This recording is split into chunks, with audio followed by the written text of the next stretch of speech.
નમસ્કાર દર્શક મિત્રો, આપ જોઈ રહ્યા છો સત્યનો સ્વર ન્યૂઝ। મહેસાણાના ખેરાલુમાં લૂંટેરી દુલ્હનના નામે એક પરિવાર સાથે લાખોની છેતરપિંડી। સમાજમાં જ્યારે લોહીના સંબંધો અને નજીકના સગાઓ ઉપર ભરોસો મૂકવામાં આવે છે, ત્યારે જ કેટલાક લાલચુ લોકો આ ભરોસાનો ગેરફાયદો ઉઠાવીને આખા પરિવારને પાયમાલ કરી દેતા હોય છે। આવો જ એક કિસ્સો મહેસાણા જિલ્લામાંથી બહાર આવ્યો છે, જ્યાં એક પરિવાર સાથે બનેલી લૂંટેરી દુલ્હનની ઘટનાએ સમગ્ર પંથકમાં ચકચાર મચાવી દીધી છે। આ માત્ર લગ્નની છેતરપિંડી નથી, પણ સગાઓની આડમાં ચાલતું એક સુનિયોજિત મોટું રેકેટ છે। ઘટના છે ખેરાલુ તાલુકાના મલેકપુર મહાદેવપુરા ગામની, જ્યાં એક પરિવારના દીકરા માટે કન્યા શોધતા પિતાને પોતાના જ નજીકના સગાએ વિશ્વાસમાં લઈને દલાલો સાથે મળીને છેતરપિંડીનો ખેલ રચ્યો। સિદ્ધપુર તાલુકાના લવારા ગામના કાળુજી ઠાકોર નામના ઈસમે સુરતના દલાલો સાથે મળીને સુરતથી નકલી બહેન બનાવી અને દલાલ સાથે એક યુવતીને લાવીને મલેકપુર ગામના લગ્નવાંછુ યુવકના પરિવાર સાથે મુલાકાત કરાવવામાં આવી। આ છોકરીને અમે નાનપણથી મોટી કરી છે તેવું કહીને પરિવારનો વિશ્વાસ જીતવામાં આવ્યો। ગઠિયાઓએ લગ્ન માટે કુલ 2.5 લાખની માગણી કરી હતી, જેમાંથી 1.25 લાખ રોકડા પડાવી લીધા। બાકીના પૈસા 4 દિવસ પછી કોર્ટ મેરેજ વખતે આપવાનું નક્કી થયું, પરંતુ આ 4 દિવસ તો માત્ર પરિવારને અંધારામાં રાખવાનો સમય હતો। ચોથા દિવસે રાત્રે દલાલોએ યુવતીને ઈશારો કર્યો અને મધરાતે આ લૂંટેરી દુલ્હન દાગીના અને રોકડ લઈને પલાયન થઈ ગઈ। આવો સાંભળીએ શું કહે છે યુવકના પરિવારજનો। શું નામ છે તમારું, કયા ગામના છો? ઠાકોર ભરતજી કળવાજી, મલેકપુર મહાદેવપુરા। કયા તાલુકા ને કયા જિલ્લો? ખેરાલુ તાલુકો, જિલ્લો મહેસાણા। બરાબર। શું ઘટના બની તમારી સાથે? મારા છોકરાની સગાઈ હું હોકતો હતો, તે લવારા ગામના અને ઉમરેચા ગામના અમારા સગા સંબંધી આવી અને મને હગાઈ કરાવી છોકરાને। કયા ગામ સગાઈ કરી? મલેકપુર મહાદેવપુરા, બરાબર। એમના સાથે સુરતના 2-3 વ્યક્તિ હતા। છોકરાને સગાઈ કર્યા બાદ એ લોકો અહીં આવી એમને જમાડ્યા અને તાત્કાલિક ફુલાર કરાયા અને એમને કીધું કે અમને 1.25 લાખ રૂપિયા આપો, અમે ફુલાર કરી દઈએ। અને અઠવાડિયા પછી અમે 1.25 લાખ રૂપિયા લઈ અને ફુલાર કોર્ટ મેરેજ કરીશું। બરાબર। ટોટલ કેટલા પૈસા આપવાના હતા? ટોટલ 2.5 લાખ રૂપિયા।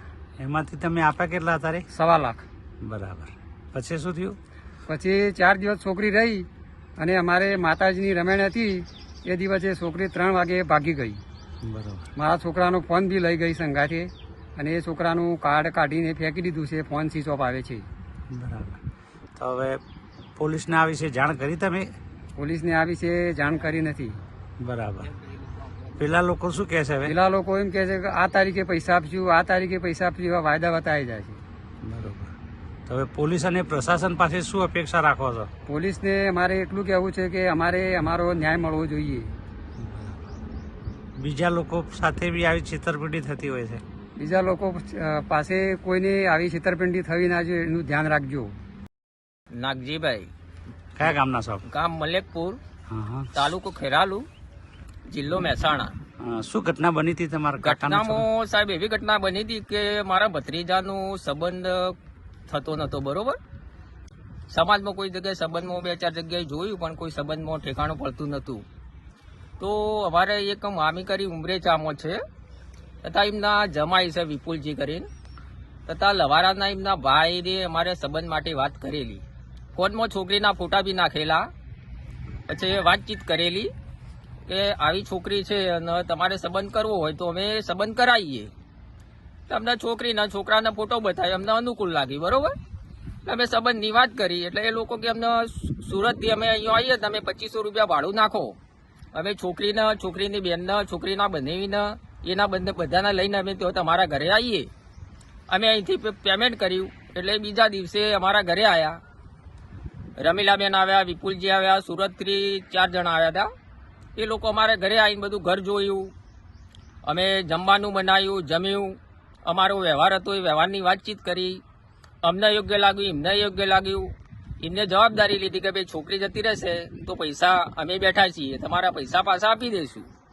બરાબર. અમે અમારા કુટુંબવાળા બધા ભેગા થઈને, ભાઈઓ ભેગા થઈને, કુટુંબવાળા બધાને ભેગા થઈને અમે આ નક્કી કર્યું. તો એમને કીધું કે ભાઈ અમે છોકરી અહીંયા અત્યારે તમને ફૂલહાર કરી દઈએ છીએ, બરોબર.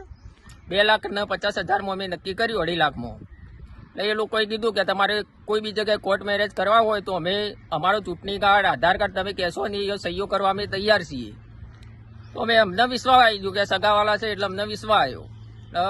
અમને કે તમે 50% અમને પેમેન્ટ આપો, અમે છોકરી મેળતા જઈએ. અમે કુટુંબવાળા બધા ભેગા થઈને નક્કી કર્યું. છોકરી સારી હતી એટલે અમે નક્કી કર્યું. એ લોકો તૈયાર થઈ ગયા. અમે 1 લાખ રૂપિયા, 1,25,000 રૂપિયા એમને રોકડા આપ્યા. વત્તા બીજો ખર્ચો અમે 50,000 રૂપિયા જેવો બીજો ખર્ચો કર્યો એમની પાછળ. છોકરીના કપડાં લઈ આપ્યા, દાગીના લઈ આપ્યા, મોબાઈલ લઈ આપ્યો, એવું બધું લઈ આપીને અમે 5 વાગે જેવા ફૂલહાર કર્યા અમારા માતાજીની સાક્ષીમાં. ફૂલહાર કર્યા એટલે એમના અમે વિડીયો બી લીધા, પૈસા આપતા હતા એ વિડીયો બી લીધા. એ લોકોએ કીધું કે અમારા જોડે બધું પ્રૂફ પાક્કું છે, તમારે પૈસાની કોઈ ટેન્શન લેવી નહીં, અમે બેઠા છીએ. એ લોકોએ ફૂલહાર કરાવીને પછી સોજે નીકળી ગયા. છોકરી અમારા ઘરે રાખી. બીજો વાયદો કર્યો પૈસાનો કે ભાઈ અમે કોર્ટમાં આવીને તમારું બધું ડોક્યુમેન્ટ અમે લઈને કોર્ટમાં આવીએ, તમારો કોર્ટ મેરેજ કરાવી અને પછી અમને પેમેન્ટ આપજો. તો છોકરી 4-5 દિવસ રહીને અમારા માતાજીની રમેણ હતી. એ દિવસે છોકરી રાત્રે 3 વાગે ઘરના પાછલા બાયણેથી નીકળી ગઈ.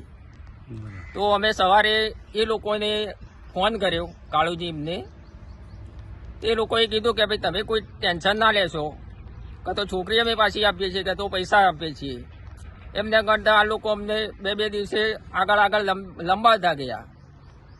અમને પોલીસ કેસ કરવા ના દીધું કે અમે બેઠા છીએ, તમારી કોઈ ટેન્શન નહીં, પૈસા અમે પાછા આપશું. આ વિશે તમે હાલ કોઈ પોલીસને જાણ કરી? ના સાહેબ, આવી કોઈ જાણ કરી નહીં. કેમ કે જાણ કરવામાં એ લોકો અમને ના પાડતા કે પોલીસ કેસ કરવો નથી. પોલીસ કેસ કરવામાં કોઈ પેલી થાય નહીં, અમે તમારા પૈસા પાછા આપી દઈશું. તમને પૈસા કે છોકરી મળી રિટર્નમાં? ના, મળી નથી. ઓકે.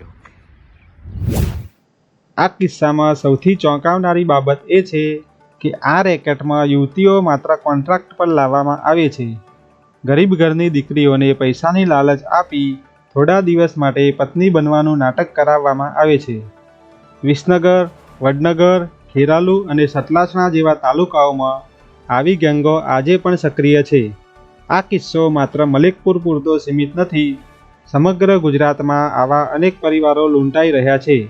લગ્ન જેવી પવિત્ર બાબતમાં જ્યારે કોઈ પૈસાની લેતી દેતી કે ટૂંકા ગાળામાં લગ્નની વાત કરે ત્યારે ચેતી જવાની જરૂર છે. જો સગાઓ જ દલાલ બનીને આવે તો તેમની પૂરેપૂરી તપાસ કરવી જોઈએ. જ્યાં સુધી સમાજ જાગૃત નહીં થાય અને આવા દલાલોને ખુલ્લા નહીં પાડે ત્યાં સુધી લૂંટેરી દુલ્હનના નામે નિર્દોષ પરિવારો લૂંટાતા રહેશે. નસીબને દોષ આપવાને બદલે આવા નરાધમો સામે અવાજ ઉઠાવવો જોઈએ. સમાજ જાગૃતિ અર્થે સત્યનો સ્વર ન્યૂઝનો ખાસ રિપોર્ટ.